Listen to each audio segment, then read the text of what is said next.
Welcome to Breaking Wire, July 27, 2025. Ted Stevens Anchorage International Airport woke to a crisp, clear morning. Routine, peaceful, and utterly unsuspecting. Travelers sipped coffee, families mingled, and ground crews moved with practiced efficiency. The Chugach Mountains loomed in the distance, silent and majestic. Planes landed and departed, baggage handlers worked, and pilots ran through checklists. The sense of security was absolute, built on decades of safe operation. The sun climbed higher, casting long shadows across the tarmac. Everything felt normal, until from the wild land surrounding Anchorage, something stirred. In that moment of tranquility, the first sign of trouble appeared, not from the sky, but from the wilderness itself. The first warning wasn't a sight but a sound, a deep primal roar that vibrated through the ground. Heads turned, ground crew froze, scanning the tree line. A massive grizzly burst from the forest, charging across the airfield, panic in its eyes. Behind it, a pack of wolves emerged, relentless and coordinated. The bear, cornered and desperate, turned to face its pursuers near a secondary runway. The wolves fanned out, yellow eyes fixed on their prey. A cargo plane ready for takeoff was suddenly in the path of chaos. The pilot's alarmed voice crackled over the radio. The bear roared, swiping at the wolves as the wild battle spilled onto the tarmac. For a few stunned moments, everyone could only watch. Nature's fury unleashed in the heart of civilization. The wilderness had breached the airport, and catastrophe was unfolding. Inside, confusion turned to panic as people crowded the windows, phones raised in disbelief.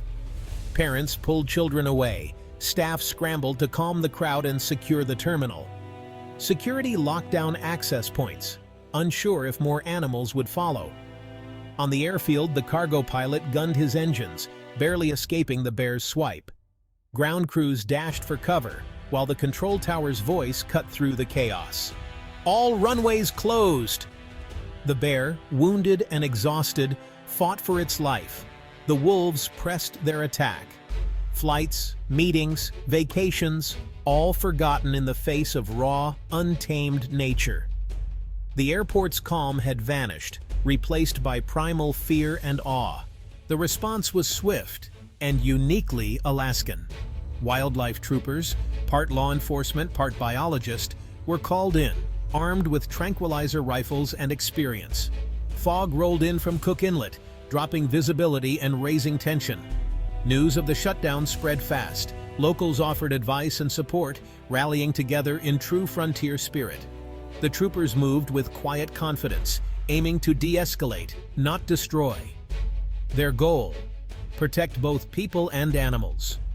The fate of the bear, the wolves, and the airport now rested in their hands.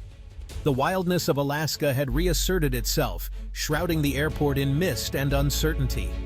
The community watched, waiting for resolution.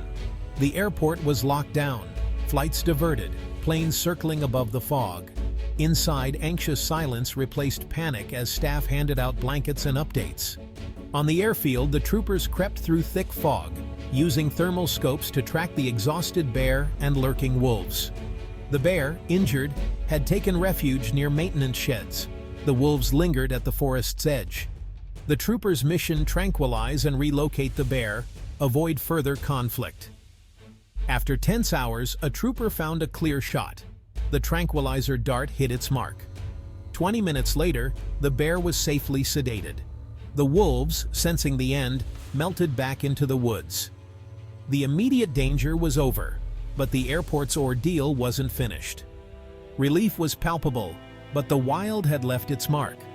The work of restoring order had only just begun. At dawn, floodlights illuminated the airfield as the sedated grizzly was carefully loaded for relocation deep into the Chugach National Forest. The operation was a quiet victory, human ingenuity and respect for wildlife prevailing. The airport reopened, runways cleared, and flights resumed. The first plane's ascent was a symbol connection restored, life moving forward. Inside, strangers shared stories, united by the ordeal. The mountains, now sharp in the morning light, seemed more alive than ever. The story of the bear and wolves became instant legend, a reminder that in Alaska, the wild is never far away. As the sun rose, the airport returned to normal, but everyone carried a deeper respect for the untamed power of the last frontier.